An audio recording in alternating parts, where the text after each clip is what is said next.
Hello and welcome back to my YouTube channel. आज की इस वीडियो में हम इंट्रोडक्टरी माइक्रो इकोनॉमिक्स के चैप्टर 7 को स्टार्ट करेंगे, consumers, producers and the efficiency of markets. इस चैप्टर को हम स्टार्ट करेंगे with an example. Let's suppose हमने एक गुड लिया, वीट। अब वीट के जो बायर्स हैं या फिर वीट के जो कंज्यूमर्स हैं, जो वीट को कंज्यूम करते हैं, या फिर वीट के जो बायर्स हैं जो वीट को परचेज करते हैं, वो हमेशा सोचेंगे कि जो वीट का प्राइस है वो हाई है। उनको हमेशा ऐसा लगेगा कि जो वीट का प्राइस है वो काफ़ी ज़्यादा हाई है। लेकिन अगर हम बात करें प्रोड्यूसर की, जो वीट को प्रोड्यूस कर रहा है, तो यहाँ पे हमारा प्रोड्यूसर कौन है? मान लो कि फार्मर। अगर हम बात करें फार्मर्स की, प्रोड्यूसर्स की, जो वीट को सेल कर रहे हैं, वो हमेशा सोचेंगे कि जो प्राइस है वीट का वो लो है। अब ये कोई शॉकिंग बात नहीं है, क्योंकि हमने ऑलरेडी पढ़ा हुआ है कि जो हमारे बायर्स हैं वो हमेशा चाहते हैं कि वो कम पे करें, और जो हमारे सेलर्स हैं वो हमेशा चाहते हैं कि वो ज़्यादा रिसीव करें। तो हमने देखा कि जो हमारे वीट के बायर्स हैं, जो वीट को खरीदना चाहते हैं, वो तो सोच रहे हैं कि वीट का प्राइस काफ़ी ज़्यादा हाई है। लेकिन जो वीट के सेलर्स हैं, जो वीट को बेचना चाहते हैं, वो देख रहे हैं कि वीट का प्राइस काफ़ी ज़्यादा लो है। बायर्स के लिए प्राइस काफ़ी ज़्यादा हाई है, सेलर्स के लिए काफ़ी ज़्यादा लो है। दोनों के अपने अलग अलग पॉइंट ऑफ व्यू है। ये हमने ऑलरेडी पढ़ लिया था कि जो बायर्स हैं वो हमेशा चाहते हैं कि वो एक गुड का कम प्राइस पे करें, और जो सेलर्स हैं वो हमेशा चाहते हैं कि वो एक गुड का ज़्यादा प्राइस चार्ज करें। तो अब society as a whole question ये आता है कि हमारा राइट प्राइस क्या है? जो बायर है वो तो हमेशा चाहेगा कि वो कम प्राइस पे करे, उसको हर चीज़ का, हर गुड का, वीट की बात नहीं हो रही, सब गुड की बात हो रही है, हर गुड का उसको प्राइस ऐसा लग सकता है कि ये हाई है, क्योंकि वो तो चाहते हैं कि वो कम पैसे पे करें। सिमिलरली सेलर के लिए हर प्राइस जो है वो लो ही होगा, क्योंकि उनका मोटिव ही होता है प्रॉफिट अर्न करना, और प्रॉफिट अर्न करने के लिए उनको हाई प्राइस चार्ज करना पड़ता है। तो नाउ द क्वेश्चन इज कि सोसाइटी एज अ होल हमारा राइट प्राइस क्या है?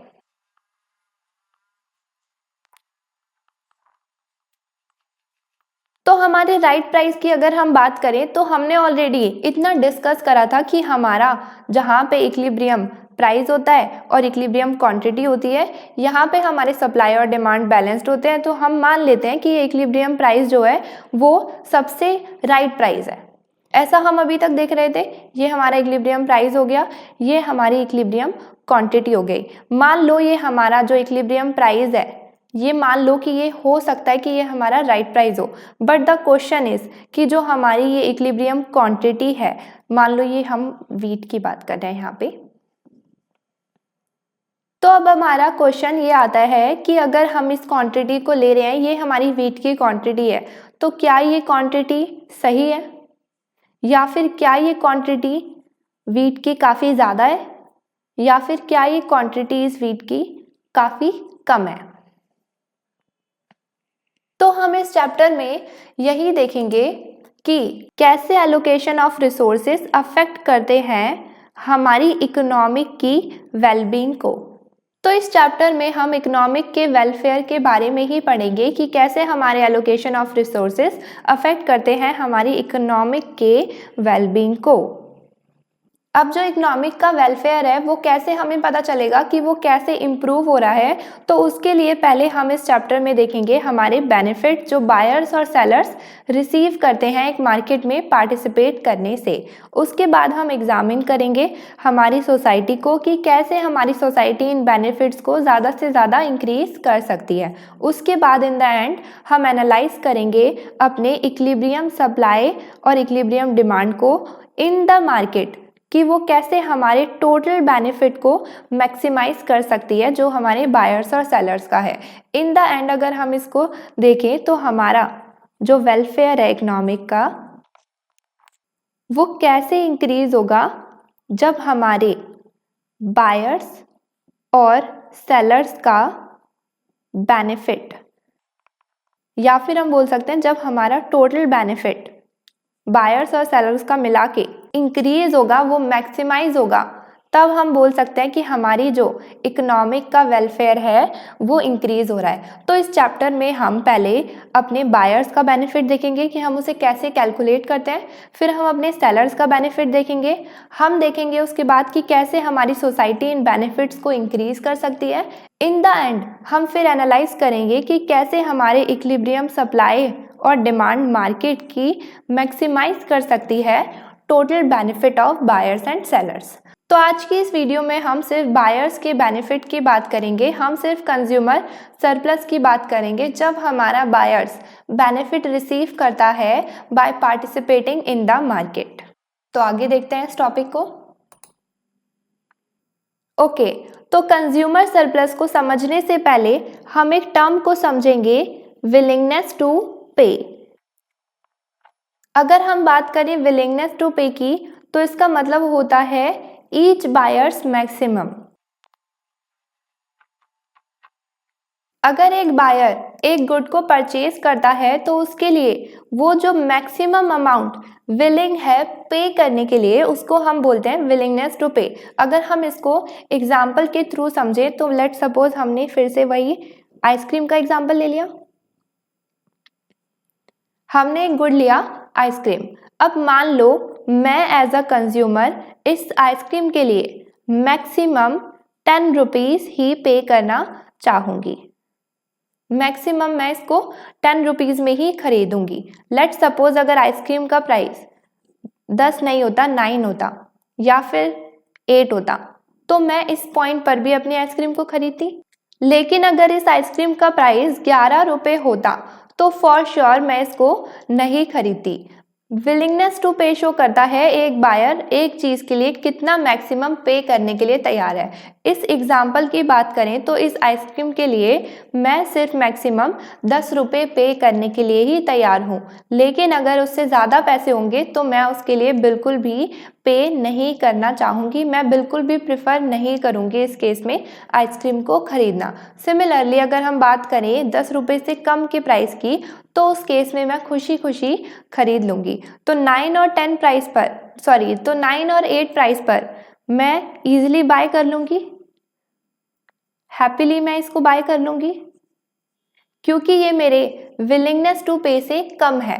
तो ऑफकोर्स मैं खुश हो जाऊंगी, क्योंकि मैंने सोचा है अगर लेट सपोज मैं शॉप पे गई और मैंने सोचा कि ये चीज़ मुझे शायद से 10 रुपये की ही मिलेगी, बट अगर मुझे उससे कम की मिल जाएगी तो ऑफकोर्स मैं उसको खरीदूंगी तो सही, और मैं उससे ज़्यादा खुश होंगी, मेरी विलिंगनेस टू पे से वो अमाउंट कम होगा। लेकिन अगर हम बात करें 11 रुपये की, तो उस केस में मैं उस गुड को रिफ्यूज़ कर दूंगी, क्योंकि वो मेरी विलिंगनेस टू पे से काफ़ी ज़्यादा हाई है, मैं उसको बिल्कुल भी नहीं प्रेफर करूंगी खरीदना। अगर हम बात करें 10 रुपये की, मान लो मेरी विलिंगनेस टू पे एक आइसक्रीम की 10 रुपये है और उसका प्राइस जो है वो भी 10 रुपये ही है, तो उस केस में क्या होगा, उस केस में मैं एज अ कंज्यूमर इनडिफरेंट होंगी।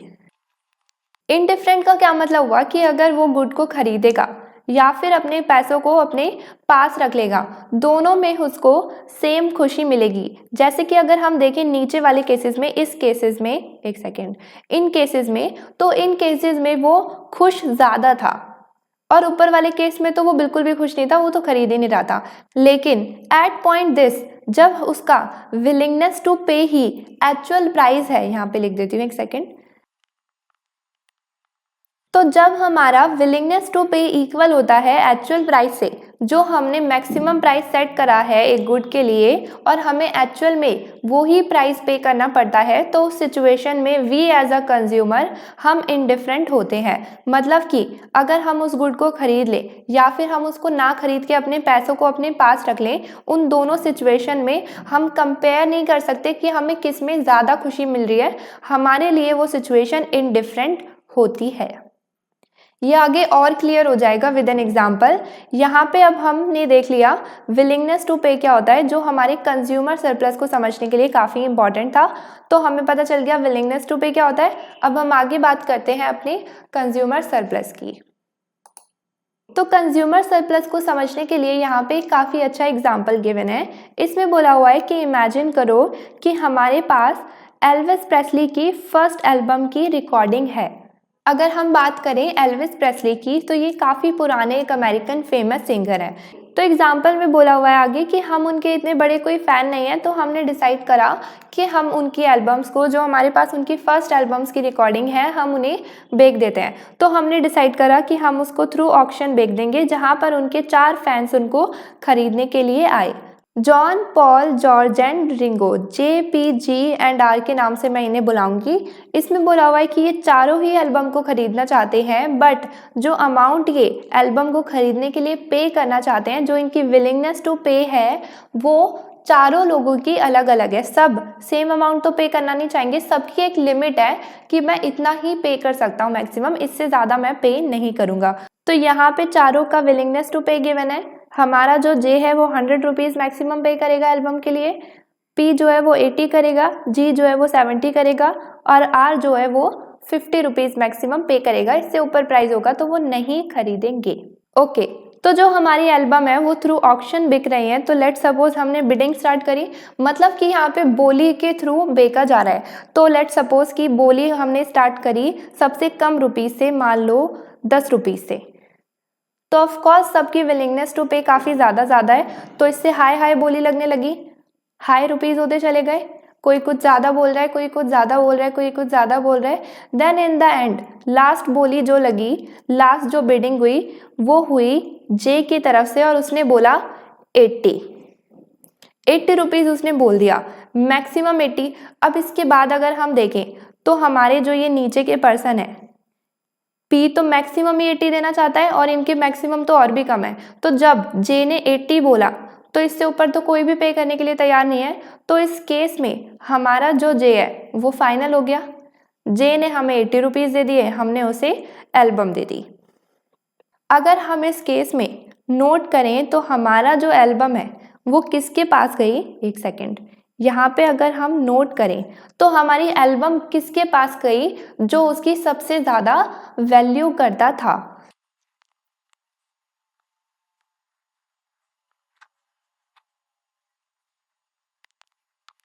नाउ अब अगर हम इसमें कंज्यूमर सरप्लस की बात करें, CS लिख दिया मैंने शॉर्ट में, कंज्यूमर सरप्लस की बात करें तो उसे हम कैसे कैलकुलेट करते हैं। कंज्यूमर सरप्लस का फॉर्मूला होता है विलिंगनेस टू पे minus amount that actually paid. तो इस केस में हमारे जे पर्सन ने एल्बम खरीदी, अगर हम उसकी विलिंगनेस टू पे देखें तो वो 100 रुपीज़ थी, लेकिन उसने जो एक्चुअल पे करा वो 80 रुपीज़ था। तो जो ये उसका 20 रुपीज़ बच गया है, इसको हम बोलते हैं कंज्यूमर सरप्लस। इसको अगर एक और बार एग्जाम्पल में देखें तो एक और देखते हैं। तो ये हमारा कंज्यूमर सरप्लस का फॉर्मूला दिया हुआ है, विलिंगनेस टू पे माइनस हमारा एक्चुअल अमाउंट जो हमने उस गुड के लिए पे करा। अगर हम बात करें कि हमारा कंज्यूमर सरप्लस मेजर क्या करता है, तो बायर जब पार्टिसिपेट करता है मार्केट में, तो उस मार्केट से उसको क्या बेनिफिट रिसीव होते हैं, वो हमारा कंज्यूमर सरप्लस मेजर करता है। अगर हम इसमें एक और एग्जांपल लें तो नाउ लेट सपोज हमने एग्जांपल लिया कि हमारी इस बार 2 एल्बम्स हैं। हमारे लास्ट एग्जाम्पल में हमारी जो फर्स्ट एल्बम थी वो हमारे पास एक ही थी। इस एग्जाम्पल में हम लेकर चलते हैं कि हमारे पास जो फर्स्ट एल्बम की रिकॉर्डिंग है वो 2 हैं इस बार, और अगर वो 2 हैं तो वो दोनों ही आपस में बिल्कुल आइडेंटिकल हैं। आइडेंटिकल मतलब कि उन दोनों में बिल्कुल भी डिफरेंस नहीं है, वो दोनों सेम टू सेम है। अगर वो आइडेंटिकल है तो उनका जो प्राइस है जिस पर हम बेचेंगे वो सेम होना चाहिए। तो ये हमारी 2 अजम्पशन हो गई। देन अगेन हमने बिडिंग स्टार्ट करी। मान लो हमने फिर से बोली लगाई, मैंने पहले, क्योंकि मैं बेच रही हूँ तो मैंने 10 रुपये से स्टार्ट करी अपनी बोली लगाना।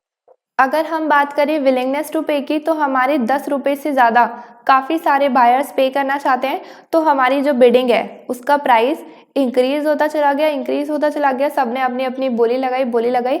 देन फाइनली एट प्राइस 70 पर हमारी जो बिडिंग है वो स्टॉप हो गई। 70 प्राइस हो गया तो मतलब यहाँ पे हो गया। इस केस में जो हमारा आर है उसका तो मैक्सिमम प्राइस जो वो पे करना चाहता है वो 50 रुपीज़ है, तो वो 70 तो पे नहीं करेगा, तो जो हमारा आर है वो तो बिल्कुल हट गया। अगर हम बात करें जी की, तो इस केस में जी का जो मैक्सिमम प्राइस वो पे करना चाहता है वो 70 रुपीज़ है। इस केस में उसकी विलिंगनेस टू पे एक्चुअल प्राइस के इक्वल है, तो इस केस में वो इनडिफरेंट है।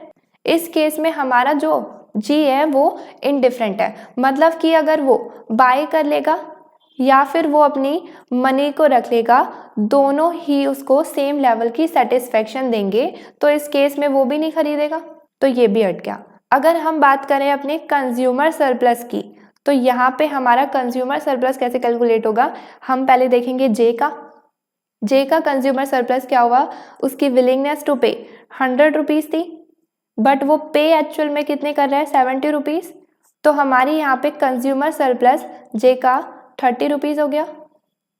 अगर हम बात करें पी की, तो पी का कंज्यूमर सरप्लस क्या था, उसकी विलिंगनेस टू पे थी 80, एक्चुअल में जो उसने पे करा वो था 70 रुपीज़, तो उसका कंज्यूमर सरप्लस हो गया 10 रुपीज़। तो ये तो इनके इंडिविजुअल कंज्यूमर सरप्लस हो गए। अगर हम बात करें मार्केट के कंज्यूमर सरप्लस की, टोटल कंज्यूमर सरप्लस की, टोटल कंज्यूमर सरप्लस की, तो उसमें हम अपने जे का प्लस पी का कंज्यूमर सरप्लस ऐड कर देंगे, मतलब कि हमारा 30 प्लस 10, तो हमारी पूरी मार्केट का टोटल कंज्यूमर सरप्लस इस केस में हो गया 40 रुपीज़। आगे देखते हैं अब। तो हमने अभी देखा कि हमारा कंज्यूमर सरप्लस क्या होता है, हम उसे कैसे कैलकुलेट करते हैं। इस स्लाइड में हम देखेंगे कि कैसे हम डिमांड कर्व के थ्रू कंज्यूमर सरप्लस को मेजर कर सकते हैं। अगर हमें डिमांड कर्व के थ्रू कंज्यूमर सरप्लस को मेजर करना है तो उसके लिए हमारे पास डिमांड कर्व का होना बहुत ज़रूरी है। तो हम अभी देखते हैं कि कैसे हम इस टेबल की हेल्प से अपने डिमांड कर्व को ड्रॉ करते हैं। तो हमारा सिंपल सा ये ग्राफ होता था, यहाँ पे हम अपनी डिमांड कर्व को डाउनवर्ड शो करते थे, बट इस केस में हमें डिमांड कर्व गिवन नहीं है, तो हमें इस केस में डिमांड कर्व को ड्रॉ करना पड़ेगा। उसके लिए हमें यहाँ पे चाहिए होता था अपना प्राइस, यहाँ पे हमें चाहिए होती थी क्वांटिटी डिमांडेड। डिफरेंट प्राइजेस पर डिफरेंट क्वांटिटी की डिमांड होती थी, हम अपनी डॉट्स को प्लॉट करते थे और अपना हमारा ये डिमांड कर्व आ जाता था। तो हम इस टेबल के थ्रू अपनी प्राइस और क्वांटिटी को अगर निकालें, तो यहाँ पे हमने ले लिया प्राइस, पहला प्राइस हमने लिया 100 या फिर उससे मोर, सेकंड प्राइस हमने लिया 80 to 100, उसके बाद हमने ले लिया 70 to 80, उसके बाद हमने ले लिया 50 to 70, उसके बाद हमने ले लिया लेस देन 50 to 50। ये जो हमारा प्राइस है ये ऊपर वाले टेबल से ही आया है। अगर हम बात करें बायर्स की, ये हमारे बायर्स थे, अगर हमारा प्राइस 100 या उससे ज़्यादा होगा तो इस केस में कोई भी बायर हमारी एल्बम को नहीं खरीदेगा, जे भी नहीं खरीदेगा, क्योंकि उस पॉइंट पे वो इनडिफरेंट है। अगर हम बात करें 80 to 100 की, तो इस केस में हमारा जे खरीद लेगा। अगर हम बात करें 70 to 80 की, तो इस केस में हमारा जे भी खरीद लेगा और हमारा पी भी खरीद लेगा। अगर हम बात करें 50 to 70 की, तो इस केस में हमारा जे भी खरीद लेगा, पी भी खरीद लेगा और जी भी खरीद लेगा। अगर हम बात करें लेस देन 50 की, तो इस केस में तो सभी खरीद लेंगे, तो यहाँ पे हमने जे, पी, जी एंड आर ले लिया। तो ये हमारे डिफरेंट प्राइजेस थे। इसमें हमने ऊपर वाले टेबल से देखा कि कैसे डिफरेंट उसमें डिमांड थी। तो यहाँ पे अगर हम बात करें क्वांटिटी डिमांड की, तो यहाँ पे पहले केस में वो 0 है, उसके बाद यहाँ पे 1 है, यहाँ पे 2 है, यहाँ पे 3 है और यहाँ पे 4 है। तो हमारा प्राइस भी आ गया, हमारी क्वांटिटी डिमांडेड भी आ गई। अब हम अपने डिमांड कर्व को ड्रॉ कर सकते हैं, तो उसे देखते हैं।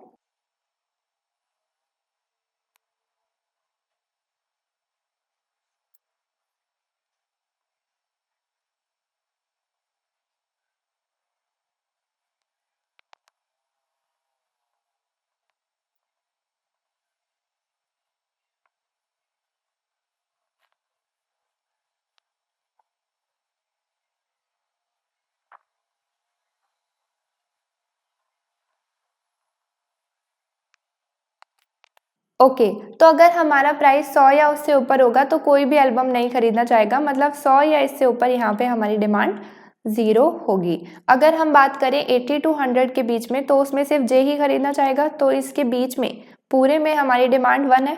अगर हम बात करें 70 to 80 में, तो उसमें 2 लोगों की डिमांड होगी पूरे टाइम। अगर हम बात करें 50 to 70 में तो उसमें 3 लोगों की होगी। अगर हम बात करें लेस देन 50 की तो वो चारों लोग ही खरीदना चाहेंगे। अगर हम इनके गैप्स को ज्वाइन कर दें यहाँ पे, ये हमारा हो गया डिमांड कर्व। अगर हम बात करें इन प्राइजेस की, यहाँ पे ये आ गया 50, यहाँ पे आ गया 70, यहाँ पे आ गया 80 और यहाँ पे आ गया 100। तो ये क्या शो करता है, ये यहाँ पे ये 100 क्या शो करता है, ये हमारे जे की विलिंगनेस टू पे को शो करता है। सिमिलरली ये वाला हमारा क्या शो करता है, ये हमारी पी की विलिंगनेस टू पे को शो करता है। अगर हम बात करें इसकी तो ये हमारा जी की विलिंगनेस टू पे को शो करता है। अगर हम बात करें इसकी तो यहाँ पे ये हमारा आर की विलिंगनेस टू पे को शो करता है। नाउ अब ये हमारा डिमांड कर्व तो बन गया, लेकिन हम इसे कैसे अपने कंज्यूमर सरप्लस को मेजर करें तो उसे देखते हैं एक बार, एक सेकेंड। ओके, अगर हम अपने इस वाले बॉक्स को देखें तो यहाँ पे हमारा कंज्यूमर सरप्लस जो है वो 20 रुपीज़ है। वो क्या शो करता है, वो हमारे जॉन का कंज्यूमर सरप्लस शो करता है। मतलब कि ये क्या शो कर रहा है बेसिकली, कि अगर हमारा एक्चुअल प्राइस ये है लेकिन विलिंगनेस टू पे जो है जॉन की वो तो 100 है, तो कंज्यूमर सरप्लस क्या होता था, विलिंगनेस टू पे माइनस में एक्चुअल प्राइस जो पे करा, तो वो हमारा कंज्यूमर सरप्लस आ गया यहाँ पे 20। ये हमने यहाँ पे भी देखा था, एक सेकेंड, ये हमने यहाँ पे भी देखा था कि जॉन जो है उसने बिडिंग करी थी 80 रुपीज़ की, तो हमारा यहाँ पे 100 माइनस 80 20 हमारा कंज्यूमर सरप्लस आ गया था। तो यहाँ पे भी हमारा 20 कंज्यूमर सरप्लस आ गया। अब अगर हम बात करें इस वाले बॉक्स की तो यहाँ पे हमारा कंज्यूमर सरप्लस 10 रुपीज़ है, वो हमारे पी का कंज्यूमर सरप्लस है। ये क्या शो करता है कि अगर हमारा एक्चुअल प्राइस हमें ये पे करना है तो पी की विलिंगनेस टू पे कितनी है, 80 रुपीज़ है। तो इस केस में जो इन दोनों का डिफरेंस है विलिंगनेस टू पे माइनस एक्चुअल प्राइस, वो इसका कंज्यूमर सरप्लस हो जाएगा। तो यहाँ पे ये आ गया 10। अगर हम बात करें इस वाले बॉक्स की तो इसमें भी हमारा 80 माइनस 70 10 ही होता है, बट ये वाला जो हमारा सरप्लस है ये हमारा जे का सरप्लस है। अब ये वाला क्या शो करता है कि अगर हमारा मार्केट का प्राइस 70 है तो हमारे जे का कंज्यूमर सरप्लस कितना होगा, 20 प्लस 10, क्योंकि यहाँ पे उसकी विलिंगनेस टू पे 100 हो जाएगी, तो हम 100 माइनस एक्चुअल प्राइस करेंगे तो वो 20 प्लस 10 30 ही आएगा, तो वो ये यहाँ पे शो करता है। अगर हम बात करें अपने नेक्स्ट बॉक्स की, अगर हम बात करें अपने इस वाले बॉक्स की, तो यहाँ पे हमारा जो कंज्यूमर सरप्लस है वो 20 है। ये हमारे जी के कंज्यूमर सरप्लस को शो करता है कि मतलब अगर हमारा एक्चुअल प्राइस 50 है बट जी की विलिंगनेस टू पे तो 70 है, तो विलिंगनेस टू पे माइनस में अगर हम एक्चुअल प्राइस करेंगे तो हमारा कंज्यूमर सरप्लस आ जाएगा। तो ये यहाँ पे यही शो करता है। अगर हम बात करें इसके आगे के 2 बॉक्सेस की तो यहाँ पे अगेन हमारा ये भी कंज्यूमर सरप्लस 20 होगा और ये भी कंज्यूमर सरप्लस 20 होगा, बट ये दोनों हमारे अलग अलग पर्सन के होंगे। अगर हम बात करें मान लो ग्रीन वाले की अगेन, तो यहाँ पे हमारा मार्केट का प्राइस 50 है बट हमारी विलिंगनेस टू पे जे की 100 रुपीज़ है, तो इस केस में उसका कंज्यूमर सरप्लस क्या होगा, हम इन तीनों को प्लस कर देंगे, तो यहाँ पे 20 20 एंड 10 50 हो गया। और हम देख सकते हैं कि हमारा 100 माइनस 50 भी 50 होता है, तो हमारा यहाँ पे कंज्यूमर सरप्लस ऐसे शो होता है। अगर हम बात करें नेक्स्ट बॉक्स की,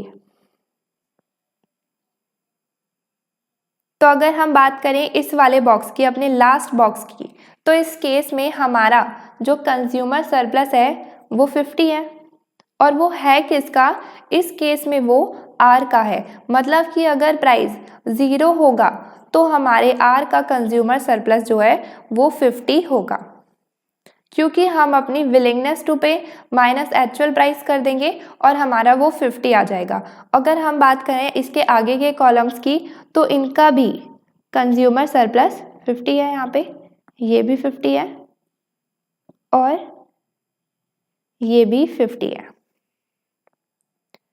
तो यहाँ पे बेसिकली हमारे 4 प्राइजेस की बात हुई पड़ी है, एक 0 प्राइस पर, एक हमारे 50 प्राइस पे, एक हमारे 70 पर और एक हमारे 80 पर, और उस पे हमारे कंज्यूमर सरप्लस गिवन है।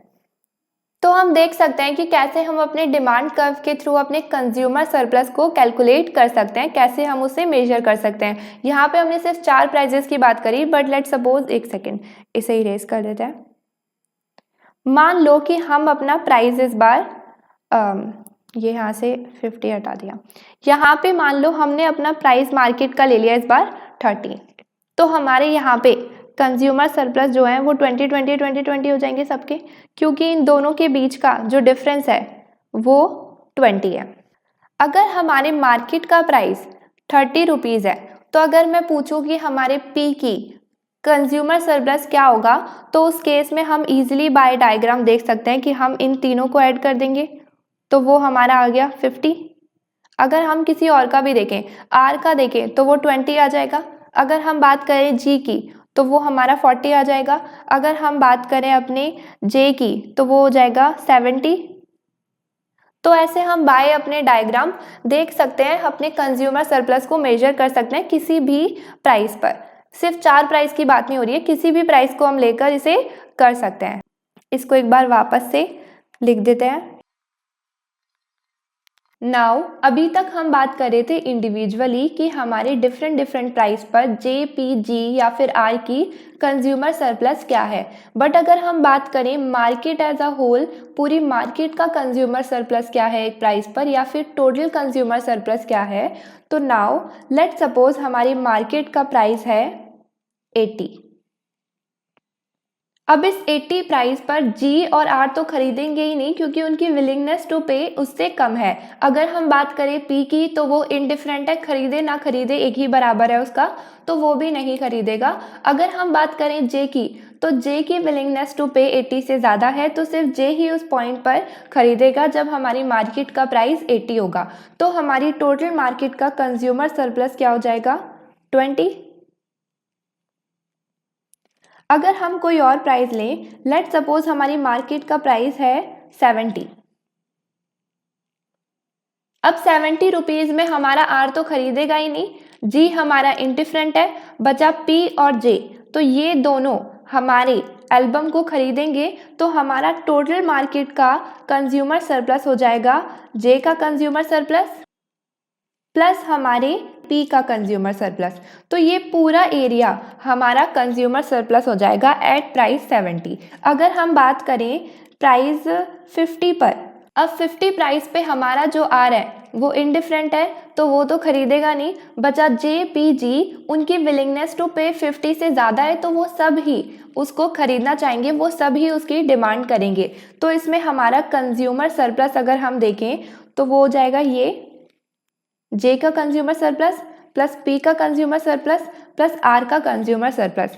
तो ये पूरा एरिया ये हमारा कंज्यूमर सरप्लस हो जाएगा। इन सबको हम ऐड कर देंगे तो एट प्राइस 50 पर हमारा कंज्यूमर सरप्लस निकल आएगा।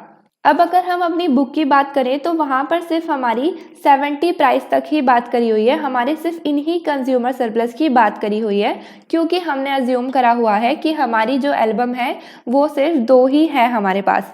तो एट प्राइस 70 हमारे 2 जो बायर्स हैं वो ही उसको एक्चुअल में अफोर्ड कर सकते हैं, एक्चुअल में ख़रीदना चाहेंगे, क्योंकि उनकी विलिंगनेस टू पे 70 से ज़्यादा है, तभी तो हमारा कंज्यूमर सरप्लस आएगा। बट हमने नीचे की वैल्यूज़ की बात नहीं करी है, क्योंकि अगर हम अपना प्राइस 70 से कम लेंगे तो उस केस में हमारी एल्बम तो 2 ही हैं, बट हमारी डिमांड बढ़ जाएगी और हम अपने कंज्यूमर सरप्लस को यहाँ पे शो नहीं कर सकते, क्योंकि वो होता है हमारा विलिंगनेस टू पे माइनस में हमारा एक्चुअल प्राइस। तो अगर कोई एक्चुअल प्राइस पे ही नहीं कर पाएगा, क्योंकि हमारी एल्बम ही 2 है, तो वो ना तो बिकेंगी और ना ही हमारा कंज्यूमर सरप्लस यहाँ पे शो होगा। तो हमारी बुक में सिर्फ 2 ही एल्बम की बात करी हुई है और सिर्फ 2 ही सिर्फ जे की और पी की ही बात करी हुई है कि इन दोनों ने ही बुक्स खरीदी, इसलिए इनका कंज्यूमर सरप्लस यहाँ पे शो किया हुआ है। लेकिन अगर हम बात करें कि हमारी, मान लो इस बार एल्बम 4 है, हमारे पास 4 एल्बम है क्योंकि 4% की बात हुई है, तो उस केस में हमारे सबका कंज्यूमर सरप्लस हम ऐसे शो कर सकते हैं। हम डिफरेंट प्राइजेस पे डिफरेंट कंज्यूमर सरप्लस को देख सकते हैं। अगर हमारे पास 4 एल्बम्स हैं तो हम इन 4 लोगों के कंज्यूमर सरप्लस को देख सकते हैं डिफरेंट प्राइजेस पर, किसी भी प्राइस पर हम उसे कैलकुलेट कर सकते हैं बाय डिमांड कर्व। अब आगे देखते हैं। नाउ अब अगर हम बात करें कि कैसे हमारा लोअर प्राइस हमारे कंज्यूमर सरप्लस को इंक्रीज करता है, तो इसको इजीली बाय डायग्राम समझते हैं। तो ये हमारा ग्राफ हो गया, ये हमारी डिमांड कर्व हो गई। हम देख सकते हैं कि इससे पहले जो हमारे एग्जांपल्स थे उसमें हमारी डिमांड कर्व कुछ इस तरीके से थी, स्टेयर्स जैसी थी। इस केस में हमारी डिमांड कर्व स्ट्रेट लाइन है। अब इसके पीछे का रीज़न क्या है कि इस केस में हमारे जो बायर्स थे, हमारे जो कंज्यूमर्स थे, वो सिर्फ 4 थे। लेकिन अगर हम बात करें इस वाले केस की, तो इस केस में हमारे नंबर ऑफ बायर्स है, क्योंकि हम इकोनॉमी एज अ होल का डायग्राम ड्रॉ कर रहे हैं, तो उस केस में हमारे कंज्यूमर्स बहुत ज़्यादा है, हमारे बायर्स बहुत ज़्यादा है। तो इस केस में है तो हमारी स्टेयर्स ही, बट वो इतने ज़्यादा डॉट्स हैं कि वो सब सारे ज्वाइन होकर बिल्कुल स्ट्रेट लाइन ही शो होती हैं, वरना वो हैं बिल्कुल छोटी छोटी सी स्टेयर्स, बट लेकिन वो सब ज्वाइन होकर एक स्ट्रेट लाइन ही शो होती है। तो एक बार इसे इरेज कर देते हैं। तो ये हमारा डिमांड कर्व हो गया। अगर हम इस पे पॉइंट की बात करें तो ये हमने ले लिया यहाँ पे प्राइस P1, यहाँ पे हमने अपनी क्वांटिटी डिमांडेड ले ली Q1। अगर हम बात करें कंज्यूमर सरप्लस की, कंज्यूमर सरप्लस के एरिया की, तो वो क्या होता है हमारा below demand plus above price. ये जो एरिया होता है ये हमारा कंज्यूमर सरप्लस होता है। इसका क्या मतलब हुआ कि लेट सपोज ये अगर हमारा ग्राफ है तो ये हमारा डिमांड कर्व है, ये हमने इस पे प्राइस और क्वांटिटी ले लिया। अगर हम बात करें डिमांड कर्व के नीचे वाले एरिया की, area below the demand curve, तो वो हमारा ये वाला एरिया हो गया। अगर हम बात करें एरिया अबव द प्राइस, तो वो हमारा ये वाला एरिया हो गया। अगर हम बात करें ग्रीन और येलो का कॉमन एरिया, तो वो हमारा ये वाला एरिया हो गया। तो ये यहाँ पे हमारा कंज्यूमर सरप्लस हो गया। अगर हम इस सेम चीज़ को अपने डायग्राम में देखें तो ये हमारा कंज्यूमर सरप्लस हो गया। नाउ लेट सपोज कि हमारा जो प्राइस है P1 से वो कम होकर हो गया P2, हमारा जो प्राइस है वो कम हो गया, क्योंकि हमें यहाँ पे यही शो करना है कि हमारा अगर लो प्राइस होता है तो हमारा कंज्यूमर सरप्लस इंक्रीज हो जाता है। तो अगर हम उसे देखें तो यहाँ पे हमने अपना प्राइस कम कर दिया, ये हमारी क्वांटिटी इंक्रीज हो गई। नाउ अब अगर हम बात करें एरिया की, तो अगेन हम अपने डायग्राम में देखते हैं। इस केस में हमारा एरिया जो बिलो द डिमांड कर्व है वो सेम ही है, यही है। लेकिन अगर हम बात करें एरिया अबव द प्राइस, तो इस बार न्यू प्राइस हमारा ये वाला है, तो इसके अबव एरिया वो ये वाला हो गया। तो हमारा जो कंज्यूमर सरप्लस है वो ये एरिया हो गया। हमारा जो ट्रायंगल है वो एक्सटेंड हो गया। तो इस केस में भी अगर हम अपने डायग्राम में देखें तो हमारा ये भी कंज्यूमर सरप्लस हो गया और ये भी कंज्यूमर सरप्लस हो गया। हमारा कंज्यूमर सरप्लस का एरिया इंक्रीज हो गया। यहाँ पे मैं इसे 0.1 ले लेती हूँ और यहाँ पे मैं इसे 0.2 ले लेती हूँ और यहाँ पे इसे मैं 0.0 ले लेती हूँ। यहाँ पे हमारा 0.0 क्या शो करता है, ये शो करता है हमारा कंज्यूमर सरप्लस इनिशियल कंज्यूमर्स का, इनिशियल बायर्स का। अगर हम बात करें 0.1 की, तो वो क्या शो करता है, वो हमारा एडिशनल कंज्यूमर सरप्लस शो करता है, इनिशियल बायर्स का, इनिशियल कंज्यूमर्स का। अगर हम बात करें अपने 0.2 की, तो वो क्या शो करता है, वो हमारा कंज्यूमर सरप्लस शो करता है न्यू बायर्स का, न्यू कंज्यूमर्स का। हम इसको इजीली डायग्राम के थ्रू भी समझ सकते हैं कि जब हमारा प्राइस P1 था और हमारी क्वांटिटी डिमांडेड Q1 थी, तो उस केस में हमारा जो कंज्यूमर सरप्लस था below the demand curve above the price, तो वो सिंपली ये था, सिंपल। लेकिन प्राइस कम होने की वजह से क्या हुआ कि जो हमारे बायर्स हाई प्राइस पे भी P1 पे भी डिमांड कर रहे थे, वो इस केस में ये यहाँ पे Q1 पे भी जो पूरी डिमांड कर रहे थे, इस केस में प्राइस कम होने की वजह से डिमांड तो उनकी सेम ही रहेगी क्योंकि वो हाई प्राइस पे भी उतनी ही डिमांड कर रहे थे, लेकिन इस केस में प्राइस कम होने की वजह से उनका जो कंज्यूमर सरप्लस है वो और एड ऑन हो गया। यहाँ पे हमारा कंज्यूमर सरप्लस मैंने लिखा भी है कि हमारा एडिशनल कंज्यूमर सरप्लस हो गया इनिशियल कंज्यूमर्स पर। अगर हम बात करें इस एरिया की पॉइंट 2 की, तो यहाँ पे ये क्या शो कर रहा है कि हमारे प्राइस कम होने की वजह से कुछ लोग जो पहले P1 पे अफोर्ड नहीं कर पा रहे थे क्वांटिटी को, इस केस पे प्राइस कम होने की वजह से हमारी मार्केट में न्यू कंज्यूमर्स आए, न्यू बायर्स आए और उनका भी कुछ कंज्यूमर सरप्लस हुआ। तो हम देख सकते हैं कि कैसे हमारे प्राइस कम करने की वजह से हमारे कंज्यूमर सरप्लस इंक्रीज होते हैं। अब आगे देखते हैं। Okay, what does consumer surplus measure? इसमें बोला हुआ है कि लेट सपोज कि तुम एक पॉलिसी मेकर हो और तुम ट्राई कर रहे हो डिजाइन करने का एक गुड इकोनॉमिक सिस्टम, तो क्या तुम्हें फर्क पड़ेगा कि बायर्स का जो कंज्यूमर सरप्लस है वो क्या है? अगर हम बात करें कंज्यूमर सरप्लस की, तो हमने ऑलरेडी देख लिया कि हमारा कंज्यूमर सरप्लस क्या है। हम विलिंगनेस टू पे माइनस एक्चुअल प्राइस करते हैं तो हमारा कंज्यूमर सरप्लस निकल आता है। अगर हम बात करें कि हमारा कंज्यूमर सरप्लस मेजर क्या करता है, तो हमने देखा है कि जब हमारा बायर या फिर जब हमारा कंज्यूमर मार्केट में एंटर करता है और मार्केट में एंटर करने की वजह से जब उसे बेनिफिट रिसीव होते हैं, तो वो जो बेनिफिट रिसीव होते हैं उसको वो मेजर करता है in the form of consumer surplus. तो हम ओवरऑल बोल सकते हैं कि जो हमारा कंज्यूमर सरप्लस है वो काफ़ी अच्छा तरीका है इकोनॉमिक की वेलबींग को मेजर करने का, अगर हमारा पॉलिसी मेकर रिस्पेक्ट करता है बायर्स की प्रेफरेंसेस को। लेकिन कुछ सर्कमस्टेंसेस ऐसी होती हैं, कुछ सिचुएशंस ऐसी होती हैं जिसमें हमारा जो पॉलिसी मेकर है वो ध्यान नहीं देता कि कंज्यूमर का सरप्लस क्या है, वो नहीं देखता कि बायर की प्रेफरेंसेस क्या है, वो उनकी रिस्पेक्ट नहीं करता। कौन सी ऐसी सिचुएशन होती है? तो उसमें एग्जाम्पल दिया हुआ है ड्रग एडिक्शन का।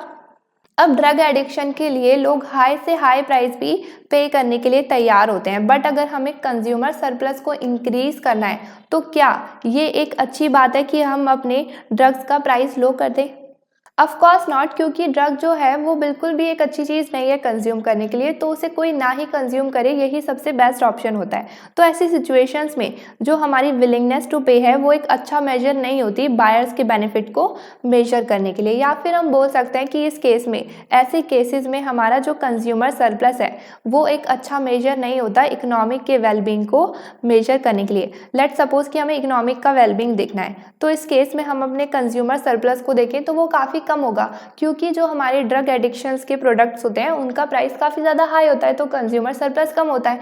तो दैट डजंट मीन कि हमारे इकोनॉमिक का वेलबींग नहीं हो रहा। तो इसीलिए ये बोल रहे हैं कि इस केसेस में हमारा जो कंज्यूमर सरप्लस है वो अच्छा मेजर नहीं है इकोनॉमिक की वेलबींग को देखने का। But again in some circumstances, हर सिचुएशन की बात नहीं हो रही है, कुछ ही सिचुएशंस में हमारा कंज्यूमर सरप्लस एक गुड मेजर नहीं होता। मोस्ट मार्केट सिचुएशंस में हमारा जो कंज्यूमर सरप्लस है वो अच्छा रिफ्लेक्शन होता है हमारे इकोनॉमिक की वेलबींग का। इकोनॉमिस्ट मान के चलते हैं कि जो हमारे बायर्स हैं वो रेशनल हैं, वो समझदार हैं, वो अच्छे से अपना डिसीजन ले सकते हैं। इसीलिए हमारे इकोनॉमिस्ट जो हैं वो नॉर्मली अज्यूम करते हैं कि लोगों की प्रेफरेंसेस को, बायर की प्रेफरेंसेस को वैल्यू देनी जानी चाहिए। और ऐसे ही केसेस में, कैसे केसेस में, जब हमारे बायर्स की प्रेफरेंसेस की वैल्यू की जाए, तो इन्हीं केसेस में हमारे जो कंज्यूमर्स होते हैं वो बेस्ट जजेस होते हैं किस चीज़ में, कि अगर वो कोई गुड खरीद रहे हैं तो उससे उनको कितना बेनिफिट रिसीव हो रहा है। तो यहाँ पे हमारा कंज्यूमर सरप्लस का पूरा टॉपिक एंड होता है। अपनी नेक्स्ट वीडियो में हम बात करेंगे प्रोड्यूसर सरप्लस की। आई होप कि आप सबको सब कुछ समझ आया होगा। अगर आपको कोई भी डाउट है तो आप नीचे कमेंट सेशन में अपना डाउट कमेंट कर सकते हैं। अगर आपको मेरी वीडियो पसंद आई है तो इसे लाइक, शेयर एंड सब्सक्राइब ज़रूर करें। मिलते हैं हम अब अपनी नेक्स्ट वीडियो में, तब तक के लिए बाय बाय।